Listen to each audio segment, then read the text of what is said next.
Buenos días. Bienvenido a todos los que os habéis inscrito a este evento sobre transparencia. Transparencia. Queremos saber cómo y por qué. Esa es la pregunta que se hacen los ciudadanos y los periodistas cuando las informaciones no están lo suficientemente claras y la administración se niega o dificulta el dar explicaciones. ¿Dónde y cómo conseguir esa información? Es el siguiente paso. Y para ello hay que saber utilizar una herramienta básica, la ley de transparencia. Con ella se consiguen respuestas y se hacen mejores y más profundos e interesantes reportajes. En el máster de periodismo de investigación, datos y visualización, dedicamos un módulo especial a la transparencia. Porque, como es nuestro lema, nuestro hashtag, nuestra etiqueta, queremos formar para informar. Y para formar e informar, nada mejor que preguntar a los expertos. Y esos expertos que van a estar hoy con nosotros son tres. Tres que cada uno de ellos en su campo son auténticos especialistas. Esperanza Zambrano, subdirectora general de reclamaciones en el Consejo de Transparencia y Buen Gobierno. Antonio Salvador, redactor del diario El Mundo, autor del Saqueo de los Seres, especialista en temas de transparencia en el diario El Independiente y vocal de la Asociación de Periodistas de Investigación, API. Manuel Gertrudis, vicerrector de Calidad, Ética y Buen Gobierno de la Universidad Rey Juan Carlos y profesor del Máster del Periodismo de Investigación y Datos. Y para tratar y conocer qué es la ley de transparencia, queremos comenzar con Esperanza Zambrano, que es, digamos, la visión, la voz, la cara, la imagen de lo que sería la administración. Pero como es lógico y natural, antes de empezar con Esperanza, en información se tiene que hacer una cosa básica, presentar quién es y qué hace. Esperanza Zambrano es licenciada en Derecho por la Universidad de Sevilla, máster en Derecho de la Unión Europea por la Universidad Carlos III y en Gestión Pública. Ingresó en la Fundación Pública en el año 2008. Ha trabajado como asesora en la Comisión de Libertades Públicas y Derechos de los Ciudadanos del Parlamento Europeo, así como en el área internacional de la Agencia Española de Protección de Datos. Un año más tarde, en 2009, se incorporó al Ministerio de la Presidencia, donde comenzó a trabajar en la redacción de diferentes borradores de los proyectos de ley de transparencia y acceso a la información pública. Ha sido miembro del grupo de trabajo encargado de la elaboración de las medidas del Plan de Regeneración Democrática y coordinadora de los primeros planes de acción elaborados por el Gobierno de España en materia de gobierno abierto. Desde enero de 2015 es subdirectora general de reclamaciones del Consejo de Transparencia y Buen Gobierno y suele participar habitualmente en cursos de formación. Y tiene un detalle muy especial, dos detalles muy especiales de última hora que creo que tenéis que saber. Uno, que es colaboradora de la página Investigación API de la Asociación de la Prensa, y dos, que tiene una afición, como algunos otros, muy importante, que es del Betis. Que esto, en el conjunto de nuestra formación ética, académica y tal, también es importante. Esperanza, muchas gracias por estar con nosotros y somos todo oído y queremos saber cómo y de qué forma trabajáis y cómo y de qué forma nos atendéis. Adelante, por favor. Bueno, muchísimas gracias. Buenos días a todos. Gracias, Antonio, por la presentación, por ese detalle que además me acerca mucho más a mi ciudad de origen. Soy sevillana, hago gala de ello. Llevo muchos años, desgraciadamente, fuera. Pero bueno, ahora que a partir del domingo nos podemos mover desde Madrid, lo primero que he hecho ha sido comprarme un tren para poder viajar, ¿no? Bueno, muchísimas gracias no solo por la presentación, sino también por la iniciativa. El tiempo es corto, los asistentes estarán interesados en cuestiones que además me gustaría que tuviéramos tiempo de debatir y voy a hacer una presentación muy sencilla y muy esquemática en torno a varias preguntas, ¿no? Cuando hablamos de transparencia, cuando hablamos más en concreto de la ley de transparencia, ¿de qué en concreto estamos hablando, ¿no? En primer lugar, dos conceptos claros. La ley de transparencia permite tanto acceder a información que deben publicar las administraciones públicas, es lo que denominamos la transparencia activa o proactiva, es decir, nosotros tenemos derecho a golpe de clic, porque se prevalece la publicación electrónica, a acceder a información sobre retribuciones, sobre presupuestos, sobre lo que cuestan los convenios, sobre el grado de ejecución presupuestaria, es decir, una serie de informaciones que la ley obliga a publicar y después, y lo que es más importante, y aquí tenemos además a un experto en su uso, Antonio Salvador, y es el derecho de acceso a la información pública.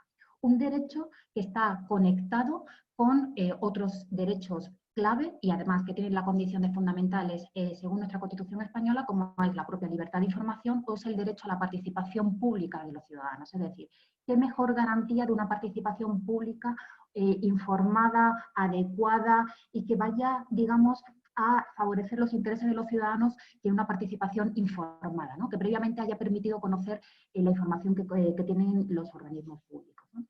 Aquí me permitís también hacer una relación entre el derecho de acceso a la información pública y el propio concepto de información pública. Es decir, ¿qué podemos solicitar? ¿Qué podemos pedir? No nos centremos en un documento, no nos centremos en un informe, hablemos y pensemos en vídeos, es decir, los archivos audiovisuales, los archivos sonoros, en datos, que es muy importante para la labor de investigación que se realiza por los medios de comunicación. Todo eso engloba el concepto de información pública.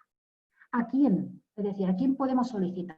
A todas las administraciones públicas, a organismos públicos, pero también a aquellos que tienen cierta naturaleza privada. Es decir, estoy hablando de las empresas públicas, es decir, aquellas empresas cuya participación mayoritaria la tenga un organismo público. Estoy hablando de fundaciones públicas, estoy hablando de corporaciones de derecho público. Pensemos, por ejemplo, en los colegios profesionales. ¿Podemos solicitar información a estos entes? Sí. La ley de transparencia permite pedir información a un amplio número de organismos, ¿no? Hay que tener en cuenta que tenemos en España actualmente una ley de transparencia a nivel estatal que ha sido desarrollada por la mayoría de las comunidades autónomas. Es decir, tenemos que tener muy en cuenta a la hora de determinar la información que nos interesa y que queremos pedir si existe una ley de transparencia en esa comunidad autónoma, ¿no? Estoy pensando, por ejemplo, en Madrid, que acaba de aprobarla recientemente, estoy pensando en Valencia, estoy pensando en Canarias, en Andalucía, en Murcia. Es decir, el desarrollo autonómico de la normativa de transparencia es bastante generalizado en nuestro país, ¿no? ¿Cómo? ¿Cómo podemos pedir información? Bueno, la Administración General del Estado ha habilitado a través del portal de transparencia una herramienta informática para pedir información. ¿Ese es el único medio? No. Es decir, la posibilidad de comunicarse de forma electrónica con las administraciones públicas es una opción, es un derecho, pero no es una obligación. Es algo que siempre nos gusta recalcar en el Consejo de Transparencia, porque muchas veces la tramitación de solicitudes que son presentadas en formato papel o a través de registros electrónicos, no a través del portal de transparencia, digamos que tienen una tramitación, digamos, más complicada o que difícilmente llegan a buen puerto, ¿no? Es decir, el ciudadano tiene derecho a presentar solicitudes de forma electrónica, pero no tiene el deber de hacerlo. Es decir, si es verdad que estamos en el siglo XXI, se fortalece y se promueve que la comunicación con los ciudadanos sea electrónica y así lo ha creído la Administración y se ha creado un portal, ¿no? Pero sí me gustaría que os llevarais esta idea en la cabeza. No es el único medio, pero sí es uno de los medios más fáciles para pedir información, ¿no? Un mes para responder. Ahí también me gustaría hacer incidencia y que os llevéis esta idea en la cabeza, ¿no? La Administración tiene un plazo para resolver de un mes a partir de que la solicitud sea presentada, ¿no? Estoy hablando, por lo tanto, de información que no se proporciona de forma inmediata, sino que es información que sirve para hacer, por ejemplo, periodismo de investigación, para ir siguiendo un caso, para hacer un reportaje de amplio espectro. Es decir, no vamos a tener, utilizando la ley de transparencia, la inmediatez que, por ejemplo, se tiene al hacer la labor periodística con la comunicación directa con los gabinetes de comunicación. Eso también es algo que creo que a los medios de comunicación, a los periodistas, les ha costado entender, pero que ya se va clarificando, ¿no? Es decir, hay ahora mismo medios de comunicación que tienen incluso una unidad, un sector especializado en periodismo de datos o en periodismo de investigación, ¿no? Para eso sí serviría la ley de transparencia. Una idea que también me gustaría lanzar, la importancia de formular bien la solicitud de información, de clarificar qué estamos pidiendo. Es decir, nosotros nos hemos encontrado en el Consejo de Transparencia y Buen Gobierno muchísimas reclamaciones en las que era difícil entender qué se estaba pidiendo. Se estaba pidiendo información muy diferente entre sí y eso, nos guste o no, se supone un primer pero por parte de la Administración a la hora de tramitar la solicitud. Es decir, si no se entiende, si no se concreta bien qué datos, qué documento, qué informe, qué información se solicita, vamos a tener mucho más difícil una respuesta positiva a nuestra solicitud, ¿no? Garantías. Bueno, aquí estamos nosotros, ¿no? El Consejo de Transparencia y Buen Gobierno es el órgano que creó la Ley de Transparencia para garantizar que se cumple la Ley de Transparencia.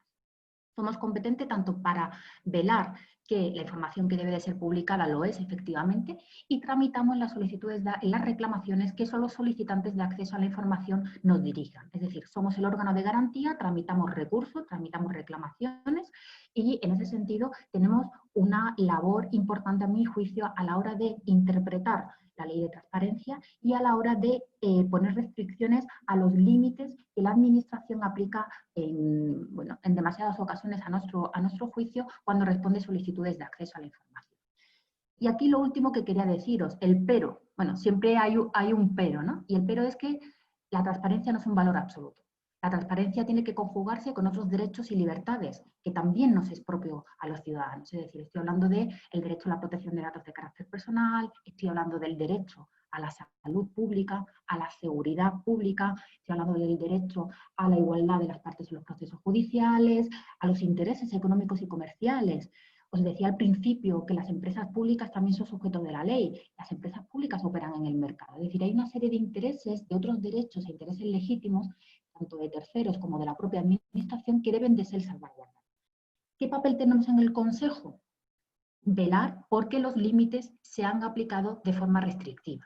El Tribunal Supremo ya se ha pronunciado en este sentido, es decir, la limitación del derecho de acceso a la información no es una potestad arbitraria de la Administración, sino que debe de estar justificada, atender a las circunstancias del caso concreto y, sobre todo, velar porque el derecho de acceso sea garantizado al máximo, siempre y cuando pues, se pueda conjugar, como os digo, con otros derechos e intereses igualmente legítimos, ¿no? Un tema que también os interesa para los futuros usuarios de la ley de transparencia, los formatos, ¿no? Muchas veces también nos encontramos con dificultades a la hora de acceder a unos formatos que sean o que permitan un análisis mucho más dinámico y fácil, ¿no? A la hora de trabajar y de analizar la información, ¿no?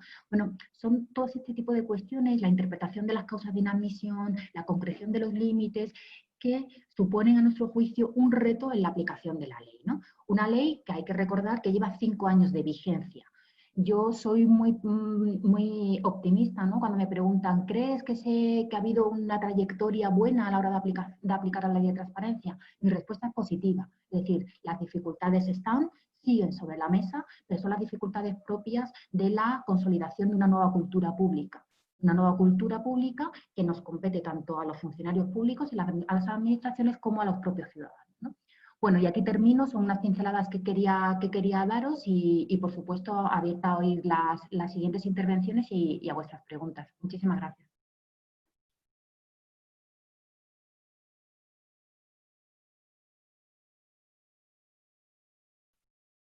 Antonio, creo que lo tienes silenciado el micrófono. Bien, creo que ya estoy con vosotros. Bien, decía que creo que es importante de alguna forma recoger algunos de los titulares que has ido dejando o ideas, como pedir información, desarrollo del tema de las comunidades autónomas, el portal, el derecho, el elemento electrónico presencial, un mes para responder, el apoyo al periodismo de investigación, formular bien, que es muy importante y sobre todo es un tema que en el máster lo recalcamos, es decir, cómo, cuándo, dónde, qué queremos, ese tipo de cuestiones es muy importante. El tema de las garantías, el tema de los límites, porque como bien has dicho, la transparencia no es un valor absoluto, sino que hay que ver cómo y de qué manera puede influir en otros derechos. Velar por el derecho y sobre todo el tema de los formatos. Yo creo que eso nos ha permitido de alguna manera entrar en lo que es el elemento más práctico, y el elemento más práctico, por llamar de alguna manera, dentro del mundo del periodismo, está aquí Antonio Salvador. Antonio Salvador, compañero, periodista, referente del periodismo de investigación, ha cumplido curiosamente 25 años de oficio durante este tiempo de confinamiento. Es decir, bueno, es una forma de celebrar esos 25 años, serían los de plata de alguna manera. Licenciado en Ciencias de la Información por la Universidad de Sevilla, inició su carrera periodística en el Diario 16 de Andalucía, antes de pasar por Marca y por la Delegación Andaluza del Mundo, donde fundamentalmente has desarrollado tu carrera periodística. Víctima de un ERE, como otros muchos periodistas en determinados momentos y que ahora estamos sufriendo los ERTE y esperemos que no se conviertan en ERE, Abandonó la cabecera de unidad editorial en el verano del año 2016 y en la actualidad forma parte de la redacción del Independiente, un diario digital que lo dirige en estos momentos un exdirector del diario El Mundo, Casimiro García Abadillo. Junto con Sebastián Torres, que formaban equipo, hicieron un excelente libro llamado El saqueo de los seres, un manual para saber cómo, de qué forma y de qué manera tiene que moverse un periodista de investigación. Eso conllevó a un elemento de noticia in crimini, con lo cual se produjo una serie de cuestiones judiciales y políticas en el que judicialmente se condenaron a 2 expresidentes de la Junta de Andalucía. Ha sido profesor de periodismo del Centro Universitario EUSA Sevilla y forma parte de la Junta Directiva de la Asociación de Periodistas de Investigación. Es un firme defensor de la herramienta de transparencia como elemento de trabajo diario y mantiene que en ocasiones no consigue u obtiene los resultados que a él le gustaría debido a la opacidad que sigue teniendo muchos departamentos de la administración. Por eso hoy lo importante es que estemos las 3 partes de alguna manera para poder plantearlo y poder hacerlo. Antonio, tuya es la palabra y te escuchamos con atención en tanto en cuanto tú eres la práctica de esa ley de transparencia. Muchísimas gracias, Antonio. Muchas gracias a los organizadores por la invitación y por poder formar parte de este auténtico cartelón de lujo con Esperanza, con Manolo Gertrudix, que yo prácticamente, más que poder hablar, yo lo que tendría es que hacerle muchas preguntas a ellos para seguir aprendiendo. Como tú decías al final de la presentación, soy un firme defensor de esta herramienta. Yo, sinceramente, desde hace más de 2 años no concibo ya mi trabajo periodístico sin este recurso. ¿Es la panacea?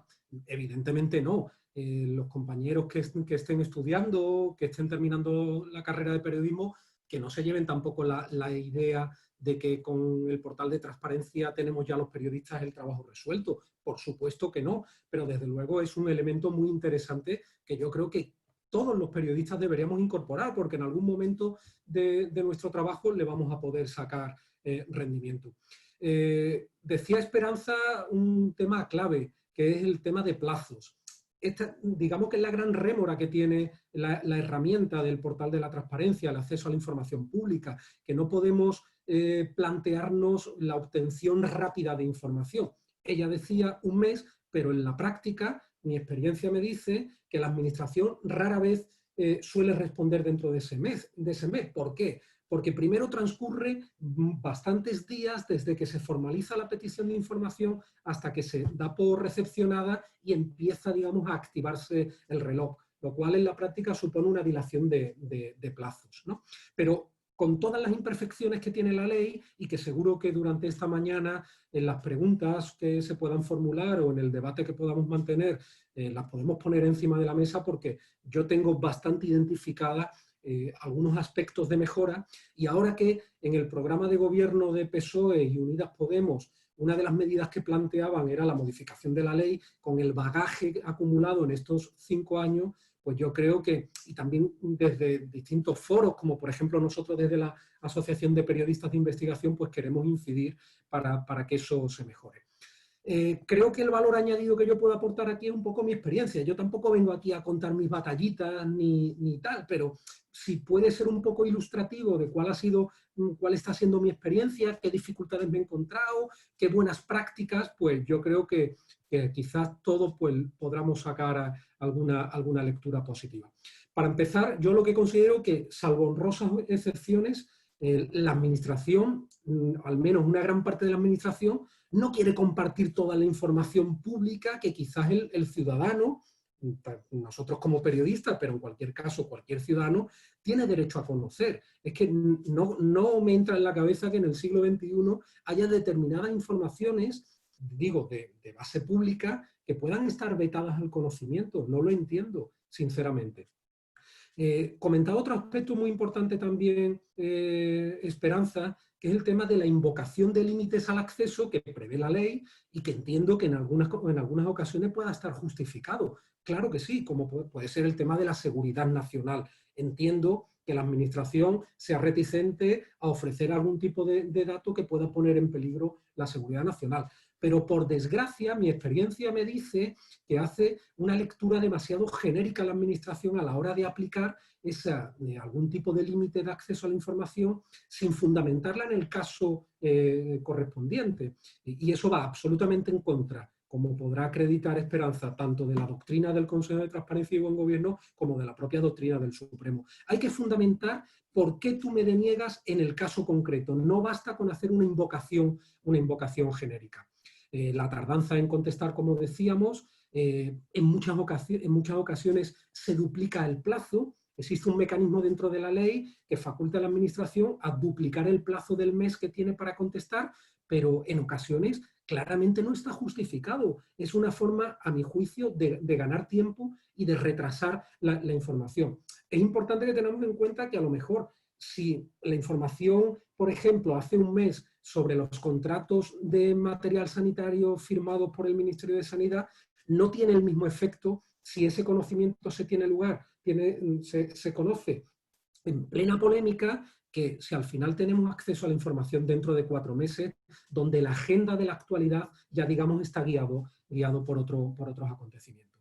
Bueno, tampoco quiero trasladar yo un poco la imagen de que la ley es absolutamente negativa. No, como digo, con sus imperfecciones, es una gran herramienta de trabajo y yo me encargo, por ejemplo, en El Independiente, de fomentar su uso entre los compañeros, muchos compañeros que no tienen el hábito de utilizarla y que trato de difundir pues, las bondades también y el beneficio que podemos obtener, porque yo creo que los periodistas de mi generación también tenemos un compromiso, igual que los que estáis por detrás nuestra nos allanasteis el camino en determinadas cuestiones. Yo creo que nosotros también tenemos la obligación de fomentar esa cultura de la transparencia, obligar a la administración a no ser opaca, a abrirle de par en par las puertas, y creo que esas generaciones que vengan, las próximas generaciones, se tienen que ver beneficiadas por ese trabajo que nosotros, esa obligación moral que yo creo que nosotros tenemos hoy.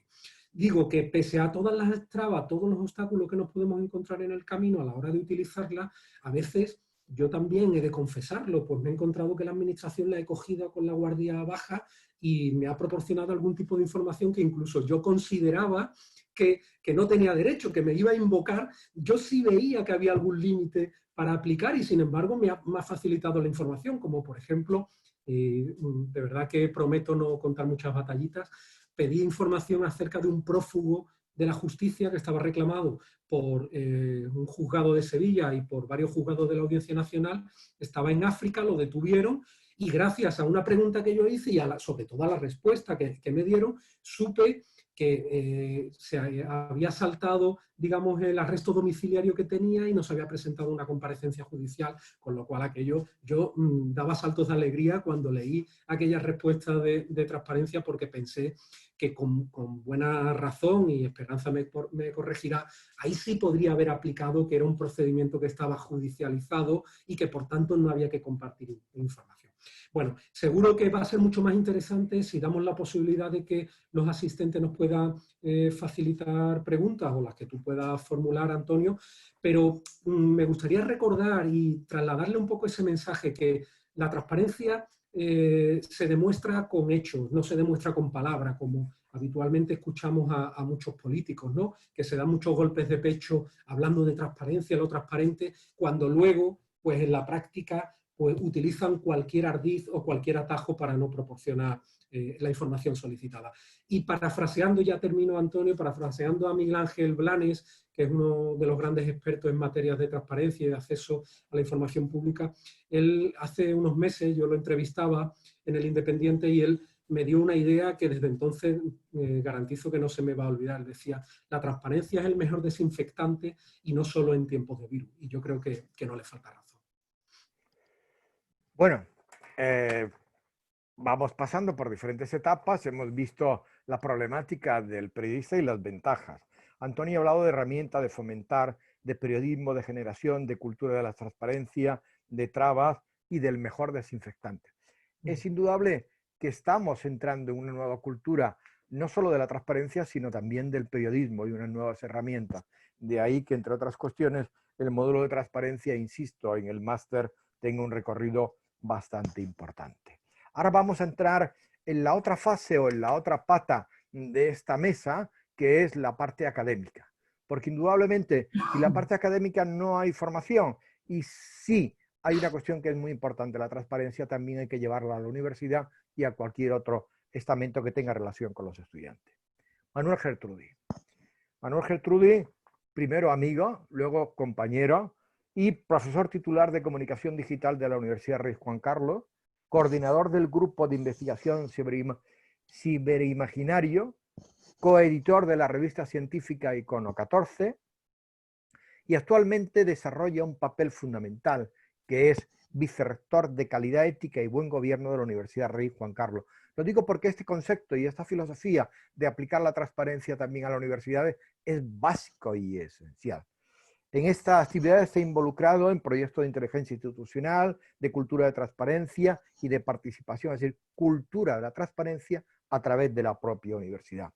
Especialista en comunicación e información digital, ha participado en 16 proyectos de investigación, tanto a nivel nacional como internacional. Ha sido director académico del Centro de Innovación en Educación Digital de la Rey Juan Carlos, consejero técnico de Nuevas Tecnologías, jefe del Servicio de Educación a Distancia del Ministerio de Educación.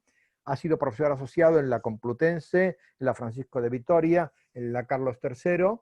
Ha realizado diversas estancias de investigación, tanto en Estados Unidos como en Escocia, como en Argentina, como en Colombia y como en Brasil. Y como hemos dicho antes, es profesor del Máster de Periodismo de Investigación y Datos que El Mundo hace conjuntamente con la Universidad Rey Juan Carlos. Manuel, todo tuyo. Bueno, muchísimas gracias, Antonio, lo primero. Muchísimas gracias también a los compañeros, a Esperanza, a Antonio Salvador. Y nada, un saludo muy cordial pues, a todos los que nos siguen en este evento y que sin duda alguna pues, confío, les despierte. Yo, desde luego, escuchando a Esperanza y a Antonio ya lo haría, les despierte el interés por este fascinante mundo. Bueno, muy rápidamente por situar, yo tengo una característica particular que en este momento, ¿no? Me encuentro, por un lado, muy vinculado a lo que supone el ejercicio y a un convencimiento pleno en lo que supone la apertura de la información, no solamente ya en el ámbito de la transparencia, sino que en todo lo que tiene que ver con el conocimiento abierto. En eso llevo muy vinculado muchos años en la administración, en iniciativas de esa naturaleza. Pero también, por otro lado, por mi formación en el ámbito de la comunicación, pues hace muchos años me resultó muy inspirador cuando conocí lo que era entonces el periodismo de precisión, ¿no? Y cómo ha evolucionado eso, ¿no? Entonces, la lectura de Meyer o luego de las traducciones que hizo Dader en España, pues la verdad que me abrió un mundo de posibilidades que luego me ha resultado francamente fascinante en todo aquello que hemos estado. Desde el punto de vista de la universidad, creo que hay dos aspectos fundamentales, ¿no? Uno, la formación, como decías, Antonio. Creo que ahí el máster supone una aportación sustantiva, primero porque ha sido no solamente pionero, sino que ha sido especialmente innovador, y ahí la colaboración de la Universidad Rey Juan Carlos con el mundo creo que es esencial.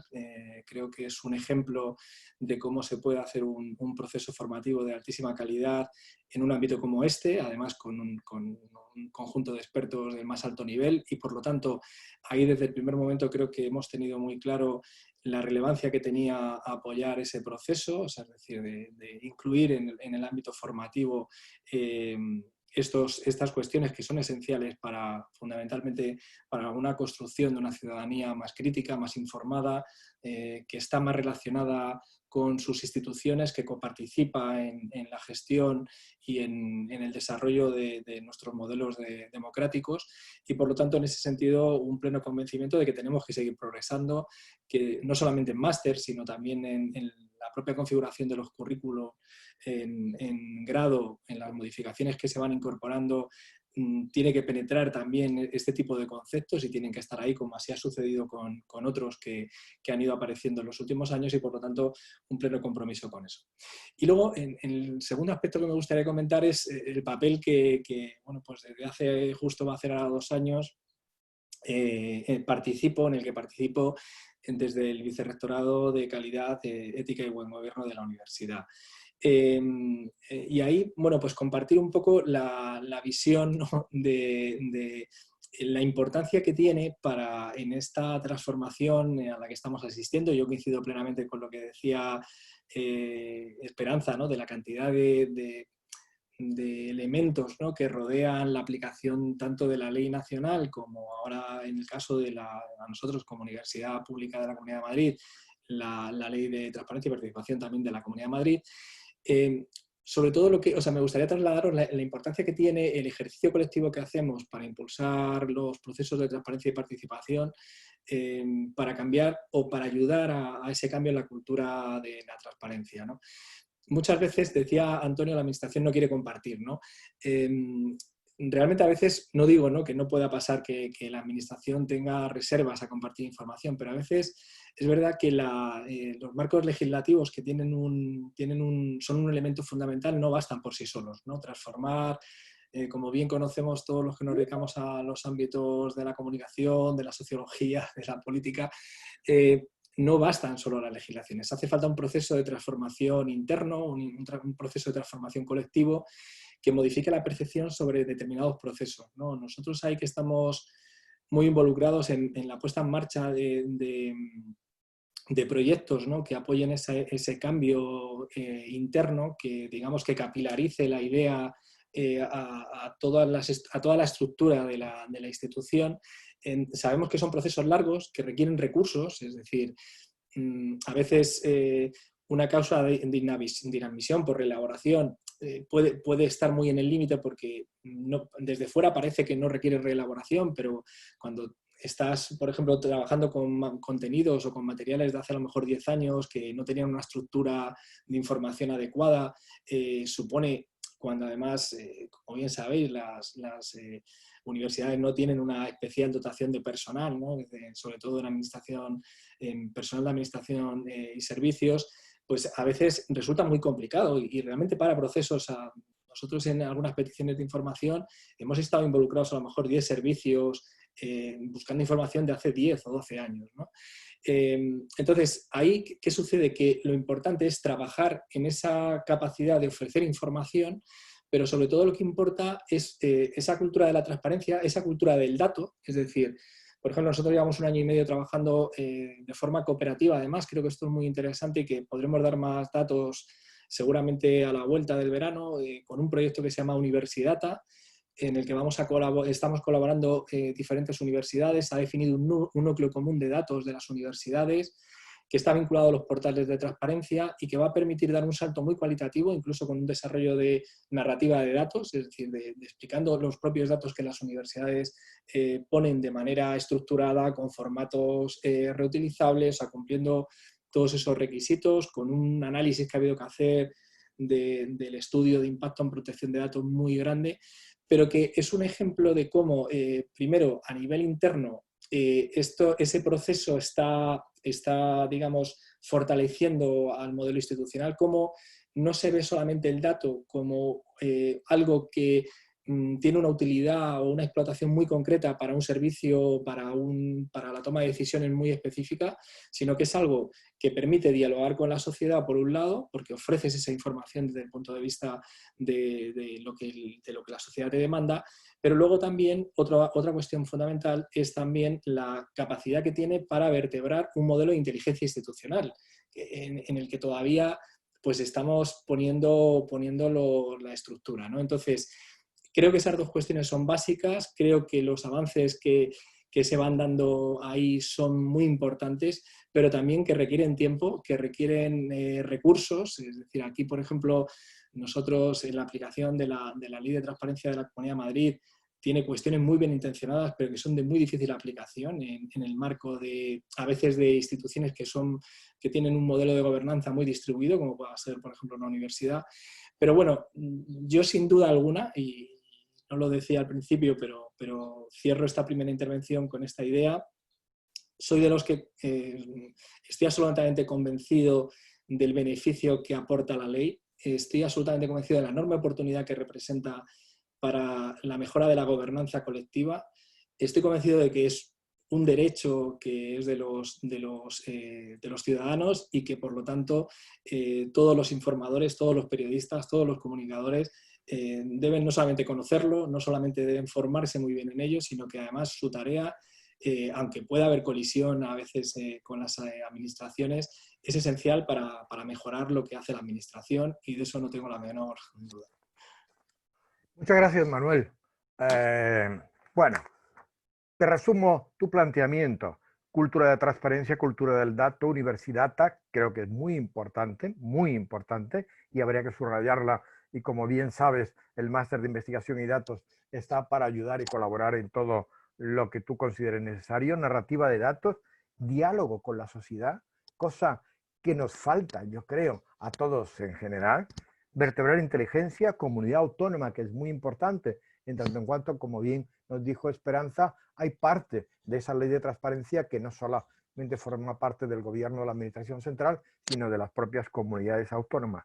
Derecho ciudadano, y lo último que has dicho, que creo que es la filosofía de este evento y de los que venimos haciendo en la Escuela de Periodismo de Unidad Editoriales, formarse.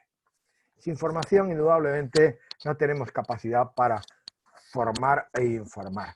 Voy a haceros una pregunta a cada uno de vosotros para luego entrar en un debate, que tenemos ya aquí 5 preguntas dispuestas a ello. Sin embargo, antes quiero recordar una cuestión, y no quiero que se me olvide. Se os va a pasar una encuesta para que, si sois tan amables, todos los asistentes que consideréis oportuno, poder rellenarla para tener más o menos una orientación sobre el evento y demás. Por lo tanto, ahora se os pasará, y en el transcurso de lo que queda, si sois tan amable, la vais contestando a la vez que vamos escuchando.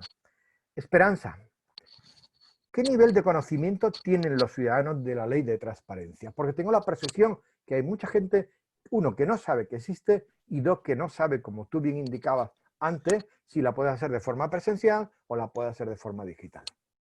Sí.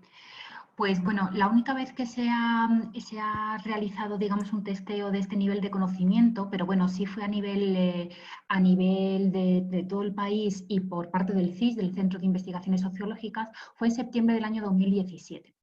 En el barómetro de ese mes se introdujeron 3 preguntas relativas a la transparencia, el conocimiento del portal y del consejo, ¿no?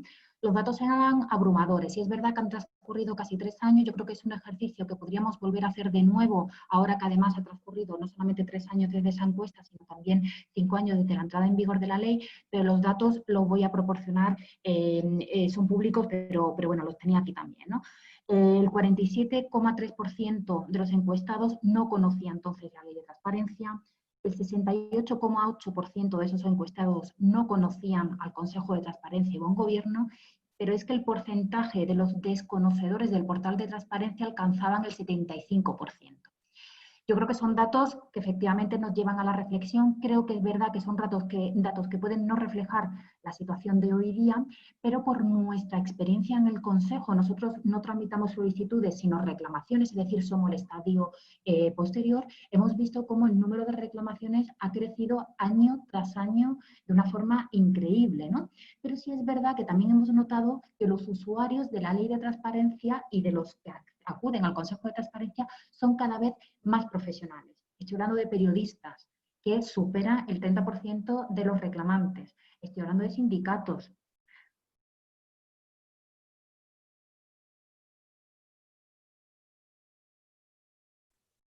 Ahora. Decía que hay parte de la culpa la tiene el máster de periodismo de investigación y datos, porque desde hace 8 años que venimos impartiendo el máster, lógicamente el elemento de transparencia lo hemos ido poniendo. Claro, es fundamental, y yo creo que el papel de los medios de comunicación es esencial, pero sí me gustaría que también fuera una ley que fuera usada por los ciudadanos. Correcto, ¿no? correcto. O sea, que fuera conocida por los ciudadanos y que fuera usada por los ciudadanos, ¿no? Nosotros notábamos además cómo cuando el tema de transparencia aparecía más en medios de comunicación, ¿no? Recientemente con el tema de, bueno, cómo se ha gestionado todo el tema del COVID, cuando a lo mejor sale algún artículo de prensa en materia de transparencia y tal, vemos cómo las reclamaciones aumentan, es decir, es como si se encendiera un chip de decir, oye, esto, o sea, me parece fundamental la relación entre los medios de comunicación, que no dejan de ser los canalizadores también del interés de los ciudadanos, ¿no? Correcto. Entonces es fundamental, ¿no? Entonces yo creo que también es un reto, bueno, fortalecer la formación en espacios como este y también la divulgación de la ley de transparencia, ¿no? Que son 2 aspectos diferentes. Muchas gracias, Esperanza. Antonio, ¿qué se podría corregir de la ley de transparencia? Bueno, ha salido ya a colación, tanto en la intervención de Esperanza como en la mía, algunas cuestiones. A mi juicio... ¿Tú qué transformarías o qué corregirías? Vamos a ver, si dependiera de mí, evidentemente... Sí, supongamos que por un momento determinado dependiera de nosotros, en este caso concreto de ti. Voy a escribir una auténtica carta a los Reyes Magos. Venga. Pero bueno, a mi juicio, el mes me parece un plazo excesivo para la administración, para parte de contestar. Y hay algunos precedentes que avalan mi comentario en el sentido de, por ejemplo, en Andalucía el plazo está tasado en 20 días. Yo no te digo que te contesten a los 3 días de recibir, porque evidentemente hay algunas peticiones que son complejas y que requieren pues, un trabajo Vale, perfecto, pero un mes me parece excesivo. Con el agravante que yo planteaba con anterioridad, que hay veces que transcurren muchas semanas, incluso semanas, desde que se presenta la solicitud de información hasta que se recepciona, con lo cual el reloj empieza a correr con mucha más retraso. Más cuestiones que se pueden solucionar. No le hagas una carta de 20 folios. No, muy rápido, muy esquemática. Lo que decía con anterioridad, se invoca de forma genérica los límites de acceso a la información sin estar fundamentado.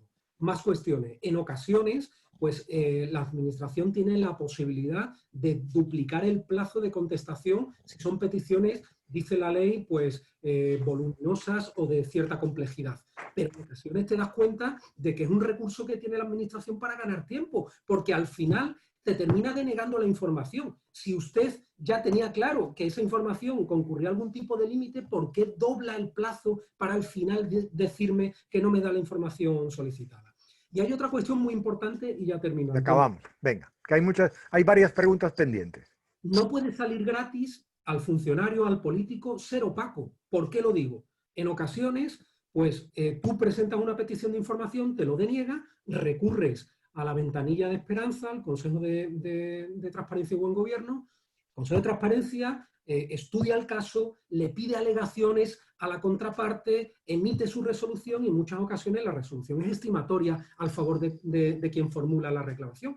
Pero ante eso, en ocasiones, y lo digo con conocimiento de causa, especialmente por una guerra que mantengo con el Ministerio del Interior, ni termina dándome la información como le insta el Consejo de Transparencia en el plazo de 10 días hábiles, ni tampoco va a la jurisdicción contenciosa administrativa para recurrir la resolución del Consejo de Transparencia, con lo cual al final deja en una situación de inseguridad al solicitante de la información. Al final, ¿qué me obliga la administración? ¿A tener yo que gastarme, que contratar un abogado, un procurador para recurrir en el contencioso administrativo? Son, a bote pronto, algunas de las cuestiones que yo creo que son manifiestamente mejorables de la ley. Esperanza, ¿quieres contestarlo o puntualizar alguna cuestión? ¿O pasamos directamente a Manuel? Lo digo, tenemos bastantes preguntas pendientes. Sí, no quería dejar por alusiones. Exacto. Bueno, bastante de acuerdo. Yo creo que el tema del mes siempre ha sido algo bastante recurrente, pero simplemente decir, hay solicitudes que también son muy difíciles de determinar, hay diferentes, o sea, que se está pidiendo, hay diferentes organismos que son competentes.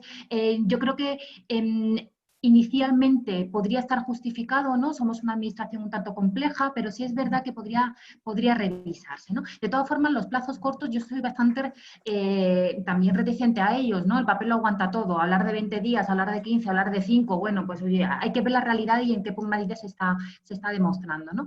El tema de efectivamente el Consejo carece de capacidad sancionadora, es decir, nosotros ponemos mucha voluntad, publicamos el nivel de cumplimiento, es decir, la resolución de la que mencionas, o sea, que mencionas aparece en el estadillo del Consejo como que no consta el cumplimiento, es decir, esa palestra pública, ¿no? Que es a lo más a lo que podemos llegar, por lo menos que se escenifique y que sea público cuáles son los ministerios que no están cumpliendo con las resoluciones del Consejo. Pero bueno, esa es una de las cuestiones también de mejora de la ley, es decir, reforzar las protecciones del Consejo de tal manera que, de acuerdo a un régimen de infracciones y sanciones, podamos obligar a que se cumpla la resolución, ¿no? Gracias. Solo una cuestión, no para debatir, sino simplemente para subrayar y puntualizar. Quizás a lo mejor pienso, Esperanza, Antonio, Manuel, que también debería haber más personal para poder atender, con lo cual conllevaría a mayor fondo o cantidades para poder contratar. Lo digo porque al final siempre supongo que es una pescadilla, se muerde la cola. Pero bueno, vamos a... Sí, Manuel lo ha dicho claramente, ¿no? El tema de los recursos. O sea, es que es esencial, ¿no? Es recursos a los entes obligados y a los que venimos a controlar el cumplimiento de la ley, es esencial. Antonio. No solo, Antonio, me permites un último comentario. No solamente reforzar efectivamente la plantilla, sino creerse lo que es la transparencia, porque en el fondo al final hablas con algunos altos cargos del gobierno y lo que consideran que esto es un juguetito de los periodistas, que son al final los únicos que preguntan por el portal de transparencia, ¿no? Fíjate. Comparto totalmente el planteamiento que hacías tú y Manolo Gertrudis, en el sentido de que esto nos concierne a todos, especialmente a los periodistas, pero esto le concierne a toda la sociedad. Cualquier ciudadano en cualquier momento puede tener demanda de información y todos tenemos que correr en la misma dirección. Pero fíjate que ese debate de alguna forma va a venir divinamente para lo que le voy a plantear a Manuel y que yo creo que es fundamental, y es cultura. Es decir, ¿cuáles son los principales retos para un cambio institucional y para crear una cultura de la transparencia y sobre todo un ámbito institucional como es la universidad, donde Manuel, como académicos y docentes que somos, no lo dices tú, lo digo yo, ¿vale? Es una máquina administrativa en la que es muy difícil conseguir determinadas cuestiones a nivel informativo y a nivel de derecho. Entonces te preguntaba esto, ¿cuáles son los principales retos para cambiar esa mentalidad?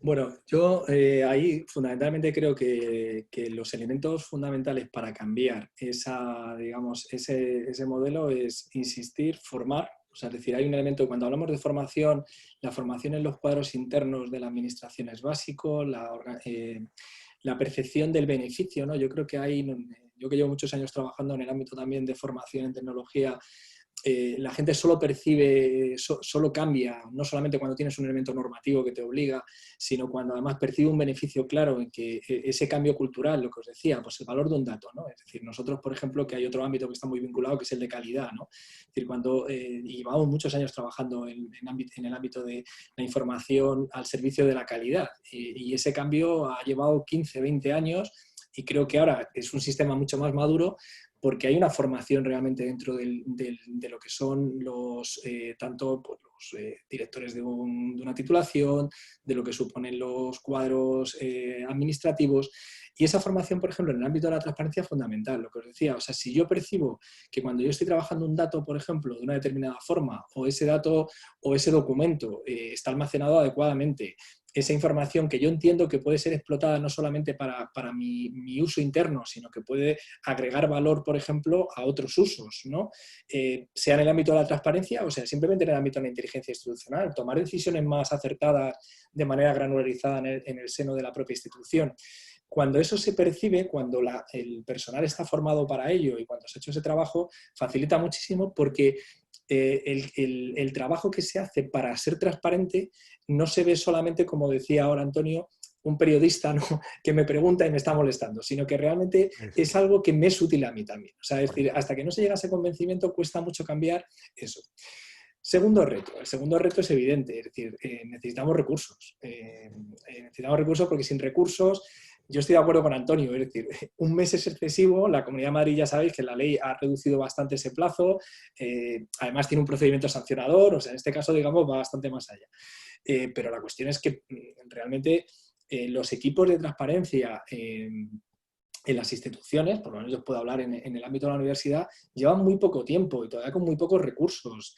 A veces pensar, como os decía, por ejemplo, en una universidad son instituciones en las que los modelos de gobernanza están hiperdistribuidos. O sea, no os podéis imaginar lo que supone, por ejemplo, la organización en un modelo COVID, ¿no? 19, la dificultad de tomar decisiones al nivel en el que funciona la gobernanza en las instituciones de educación superior. Entonces, esos procesos a veces son muy complejos, ¿no? Porque hay información muy distribuida y hace falta, por lo tanto, hacer más robustos esos equipos que están al servicio de no solamente, como decía, la transparencia, sino de una idea más global de inteligencia del dato. En la medida que eso se va fortaleciendo, digamos, se va trabajando en esa línea. Un ejemplo de esto que comentaba y que he visto que hay alguna pregunta ya en ello, que es este proyecto Universidata. Llevamos muchas universidades trabajando además con el ámbito de la CRUE, con un grupo de trabajo específico y tal, más de un año y pico en definir la naturaleza, la estructura de los datos, etcétera. Pues son procesos muy complejos y que hay que hacer muy bien para evitar luego además problemas que digamos, vayan en contra del objetivo fundamental. Entonces, hace falta, como decía, recursos humanos Y luego también hace falta incorporar recursos materiales. ¿A qué me refiero con esto? Por ejemplo, nosotros estamos en un proyecto que realmente es de evaluación del profesorado, pero que nos ha servido de elemento puente o de impulsor para mejorar la gestión de datos que están vinculados a la transparencia interna por una parte, pero también externa, en relación a indicadores básicos, por ejemplo, de la universidad. Claro, ¿qué supone? Pues supone hacer un desarrollo de una aplicación que sea capaz de concentrar y de gestionar datos que hasta ahora estaban distribuidos en múltiples fuentes. Sin esos recursos, sin esa formación y sin ese acompañamiento que es básico, ¿vale? Es muy difícil avanzar. Mi visión es que, bueno, lento, más lento seguramente de lo que quisiésemos, pero se está en un proceso de avanzar y mucho, ¿no? Más a veces de lo que se puede percibir. Bien, os agradezco vuestras respuestas. Ahora os voy a pedir que tengamos una respuesta más corta, más directa, porque tenemos como 11 preguntas y vamos un poco corto de tiempo. Hay algunas que más que preguntas son análisis o exposiciones, con lo cual, bueno, voy a intentar de alguna forma resumirlas y voy a intentar plasmar todo lo que tenemos. Dice Marta San Román, para todos, uno de los temas más opacos es el comercio de armas, con ejemplos como la venta de material para la guerra de Yemen, donde se cometen violaciones de los derechos humanos. ¿Cómo recomendáis a un periodista de investigación que se acerque a ese tema? ¿Cómo se puede obligar a una mayor transparencia? Quien considere oportuno que vaya contestando. Antonio, abre tu micro.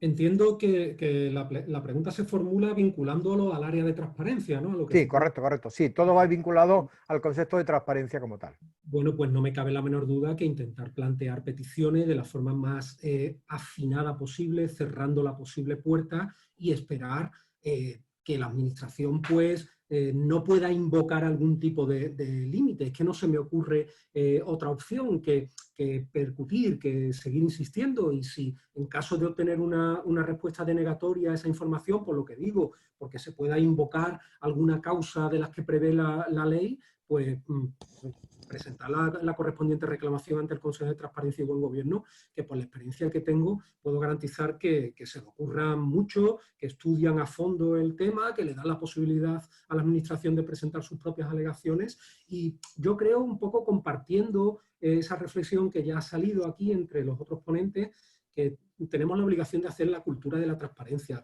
Creo que todos tenemos que presionar para que la Administración, ante reticencias que pueda presentar hoy, el día de mañana, pues lo veamos como un hecho normal compartir determinada información. Es que no veo otra solución.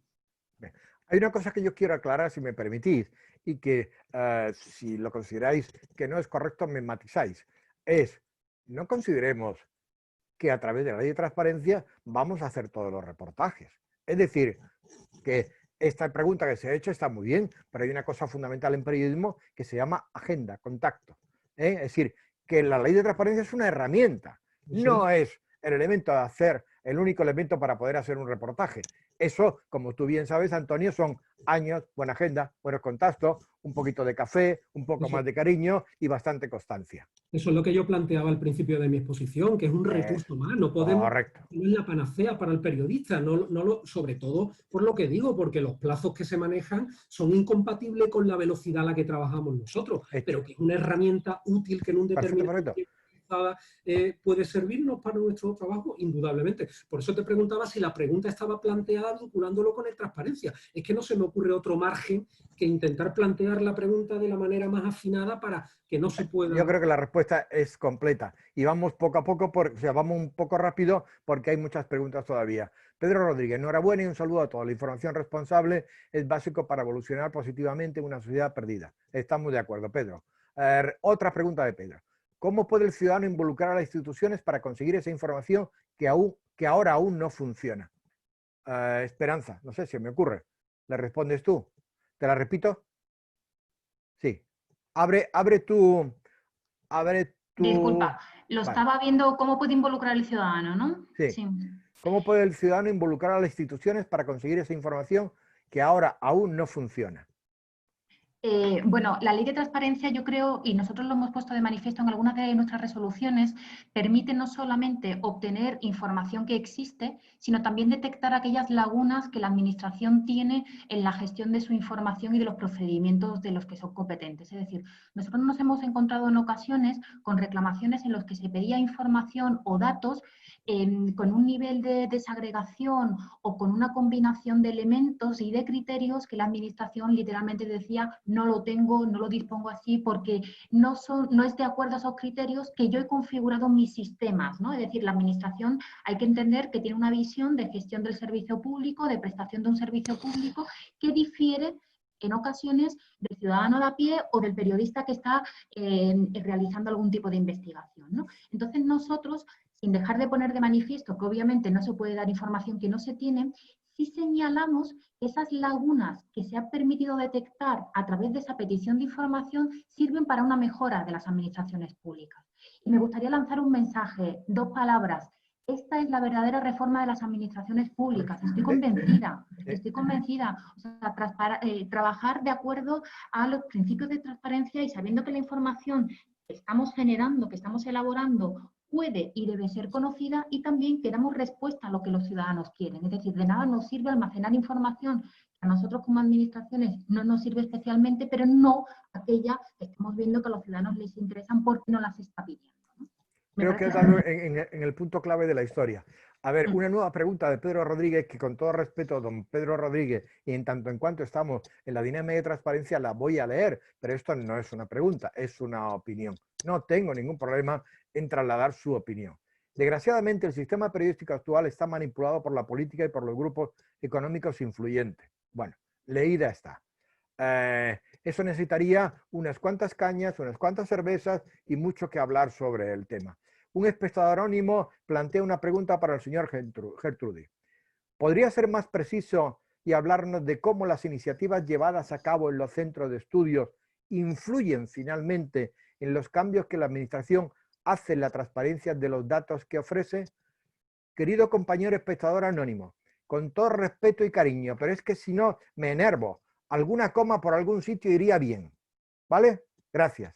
Adelante, Manuel.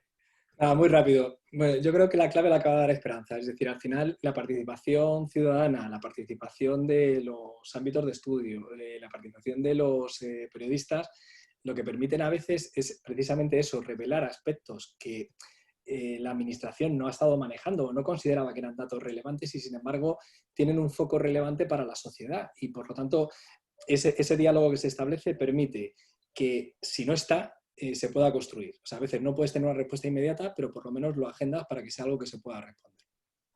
Muchas gracias. Una siguiente pregunta de un espectador anónimo. ¿Es necesario especializarse en periodismo de datos para saber incidir en la transparencia de las administraciones? ¿No sería una capacidad intrínseca que cualquier periodista debería llevar en su ADN? Gracias. Yo creo que ahí, tanto Antonio como Manuel, en cuanto uno como periodista y además que fue académico y otro como docente y vicerrector, si me dais una respuesta corta porque todavía nos quedan, os lo agradezco. Yo creo que el compañero que ha formulado esa pregunta estaba contestando retóricamente en la segunda parte de su enunciado. Por supuesto que cualquier periodista puede utilizar este recurso. Es que es lo que trato de inculcarle a mis compañeros de economía, de cultura. Seguro que en algún momento, a través del portal de transparencia, va a poder obtener algún tipo de información. Nada más que añadir.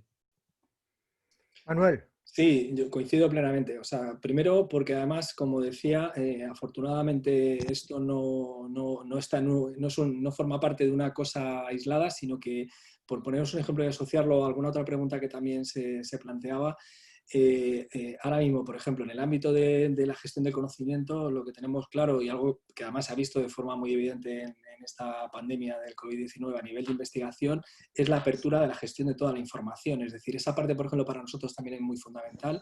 Simplemente por señalar la importancia que tiene que la universidad hizo una declaración institucional sobre conocimiento abierto, que puso en marcha una oficina de conocimiento abierto y que, por ejemplo, hay una parte que tiene que ver hoy en día, por ejemplo, con la investigación, que con cualquier proyecto de investigación, que ya en el ámbito de la Unión Europea es obligatorio, por ejemplo, no solamente ya los datos puros de la administración, sino de la propia investigación, que esos datos tengan que estar disponibles en formatos reutilizables en repositorios de datos. Eso hace 5 años sonaba todavía como a música. ¿Qué ocurre? ¿Por qué ese cambio se produce? Pues se produce por una cosa muy fundamental, que es que hay una percepción del beneficio de que cuando trabajamos conjuntamente y tenemos criterios conjuntos, también en eso es transparencia, o tenemos un beneficio acumulado todos. Y ese para mí es el gran cambio y la gran transformación, como decía Esperanza. Y eso se produce con el paso del tiempo. Gracias. Carlos Fernando Jáuregui, me gustaría saber si la universidad sería posible evitar la endogamia utilizando este argumento de la transparencia. Completamente. En la medida en la que las universidades han pasado de publicar sus convocatorias en corchos en una pared a que sea obligatorio que tengan que estar publicados en sus páginas de la universidad, en sus portales de transparencia, cuando son convocatorias, por ejemplo, que vienen con fondos europeos, en las convocatorias europeas de contratación pública. Bueno, pues eso indudablemente lo que genera 2 cosas que creo que son fundamentales. Aumento de la competitividad, por lo tanto selección de aquellos que puedan ser mejores y que puedan contribuir a una calidad mayor, y eso es un compromiso esencial. Es decir, si hubiese una segunda pregunta que fuese ¿hemos conseguido eso 100%? Seguramente no, pero desde luego estamos mucho mejor que estábamos hace ni siquiera 3 o 4 años. Vale, vamos un poquito de prisa que estamos casi fuera de hora. Irene Asiaín, tengo 2 preguntas. En primer lugar, me gustaría saber qué opinan de que la Administración recurra en ocasiones a la reformulación de la información como límite para no entregar lo solicitado. Esperanza, ¿tienes Yo creo que Ay, sí, adelante. yo creo que quiere decir reelaboración de la información, que es una de las causas de inadmisión que prevé la ley, ¿no? Completamente de acuerdo. Es decir, lo que sí han dicho los tribunales es que la Administración debe dar la información que tiene y cómo la tiene. Es decir, lo que no estamos es ante el derecho a la confección de un informe, que también es verdad que nos hemos encontrado con reclamaciones que lo que se pretende es literalmente hacer un informe con la combinación de variables, es decir, ese análisis que, bueno, que toda persona que a lo mejor profesionalmente ha hecho esa solicitud de acceso requiere hacer, pues pretende que la Administración lo haga, ¿no? La Administración no es una consultora, la Administración da la información que se tiene. Pero sí es verdad que lo que hay que ser muy consciente es que esa causa de inadmisión debe de interpretarse restrictivamente. Por poner un ejemplo muy esquemático, hemos tenido casos en los que a la Administración se le pedía los datos desagregados, por ejemplo, de los incidentes que ocurrían en centros penitenciarios, y en vez de darlo por centro penitenciario, dio la información global y dijo que era reelaboración de la información si tuviera que dar la información individualizada por cada centro. Nuestra resolución fue: si usted ha dado, si la Administración ha dado la información total, eso ha sido la suma de parciales, con lo cual la información de cada uno de los centros la tiene, no es reelaboración, la tenía que dar. Bueno, pues hemos llegado a los tribunales de justicia que nos han dado la razón. Es decir, reelaboración no es recopilar, pero sí es verdad que se tiene que tratar de información que existe, ¿no? Y que se puede proporcionar en consecuencia. Muchas gracias. Irene continúa con una segunda pregunta y creo que va directamente para ti, señor Gertrudis. En segundo lugar, ¿con qué perfiles profesionales va a contar en Universidata? Bueno, Universidata es como he dicho antes, es un proyecto que surge de una cooperación entre diferentes universidades y por lo tanto, y además va en colaboración también con una entidad, ¿no?, que es la que da el apoyo, que es Dimetrical, y ahí, bueno, pues hay de todo. Hay ingenieros de datos, hay expertos en transparencia, expertos en protección de datos, están involucrados todo lo que son los abogados y demás de las secretarías generales de las universidades. Es decir, que el número de responsables que están en cada universidad involucrados en el proyecto es bastante amplio, ¿no? Pero fundamentalmente lo que va a ser este portal, que además ya pues espero que podamos anunciar el lanzamiento pues, a principios del otoño, es que se va a encontrar se ha definido un núcleo común de datos para todas las universidades públicas, que está basado en los datos del SIU, pero que añade algunos elementos interesantes desde el punto de vista de acceso a información, de los indicadores básicos de las universidades. Y lo que va a permitir es acceder a todos los set de datos documentados por parte de las universidades, de manera conjunta, ¿no? Con lo cual, bueno, pues es una especie de como de hub o de concentrador de todos esos datos y de una manera normalizada, ¿no? Inicialmente en este proyecto está la Universidad Rey Juan Carlos, la Universidad Autónoma de Madrid y la Universidad Complutense, pero bueno, también ya están trabajando con la UNED, se está trabajando con la Universidad de Castilla-La Mancha y la idea es que este proyecto pueda generar un estándar en cuanto a la formación, a lo que es la publicación de datos por parte de las universidades públicas y esperemos que en el futuro también de las privadas. Vale. Nos quedan 4 preguntas. Por favor, no formuléis más porque si no ya estamos fuera de plazo. Os rogaría, por favor, respuestas cortas. Un anónimo. En el caso de las leyes autonómicas que establecen 20 días, se refiere a días laborables, según la ley de procedimiento administrativo, que en teoría se está hablando de un mes. En otros países, incluso en la UE, se establece 15 días continuos. Yo creo que esto, Esperanza, es tuyo. Espera, no se te escucha. Sí, sí. Ahora, adelante. Son días hábiles, ¿no? Sí. O sea, la ley de procedimiento dice que cuando se habla de días son días hábiles y cuando se habla de periodos, por ejemplo, 1 mes, 2 meses, 3 meses, el caso del Consejo de Transparencia, por ejemplo, para resolver son 3 meses, son, pues eso, meses, no 30 días, sino un mes, es decir, del día 1 al final del día. Entonces, bueno, pero normalmente la regla general si no serían días hábiles. Muchas gracias. Otro anónimo. ¿Tenemos los ciudadanos el mismo derecho que los periodistas a obtener respuesta? Pero en la práctica, ¿son estos debidamente atendidos? ¿Se ofrece de la misma manera los datos a un profesional de la comunicación que a un ciudadano, cuyo compromiso con la sociedad y el compromiso de informar de forma objetiva claramente no es el mismo? Esperanza. Antonio. O sea, podéis contestar tranquilamente los unos y los otros, uno en el aspecto más administrativo y en el otro en el término más práctico. Pero os pido que seáis escuetos. El tratamiento es absolutamente idéntico. Ciudadano igual al periodista. Es exactamente idéntico. De hecho, además, muchos periodistas no se identifican como tal, otros sí. Además, lo vinculan al ejercicio de la libertad de la información, como sabe perfectamente Antonio, ¿no? A mí en algún caso he tenido la desagradable sorpresa de que se me ha penalizado por mi condición de periodista en alguna respuesta que, sin yo presentarme como tal, la administración, recuerdo que fue en concreto la Junta de Andalucía, pues me dijo que, claro, que si me facilitaba una determinada información, yo podría hacer uso periodísticamente de la misma. Lejos de ser una rémora, al revés. El hecho, yo creo que por encima, los periodistas por encima de todo somos ciudadanos y tenemos el derecho igual para todos. Pero quizá creo que los periodistas sí tenemos un plus por esa condición, no por nada, sino porque canalizamos el interés de la población, pero como decía Esperanza, creo que el derecho no es de la misma manera. Una última pregunta. Es de un anónimo. ¿Cómo se garantiza la transparencia en organismos del sector público institucional, fundaciones, empresas públicas? Estos no se sienten, en muchos casos, obligados por las normas que afectan a la administración. Sí, bueno, el sector público estatal, como decía, bueno, y el autonómico con sus leyes autonómicas, como decía al principio, son sujetos obligados por la ley. Un porcentaje no pequeño de las reclamaciones que se presentan ante el Consejo se refieren, por ejemplo, a empresas públicas.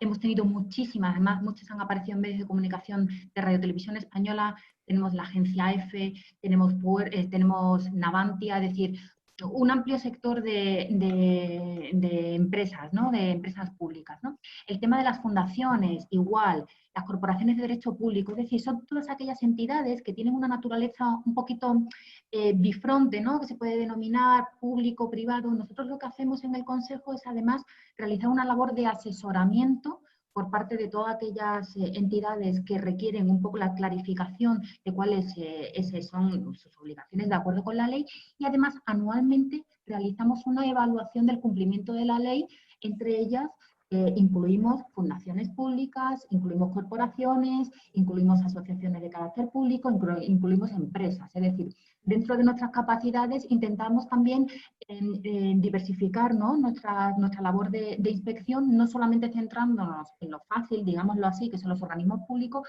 sino también en aquellas organizaciones que estoy de acuerdo, ¿no? A veces, bueno, tienen complicado o no asumen del todo su sujeción o su aplicación de la ley de transparencia.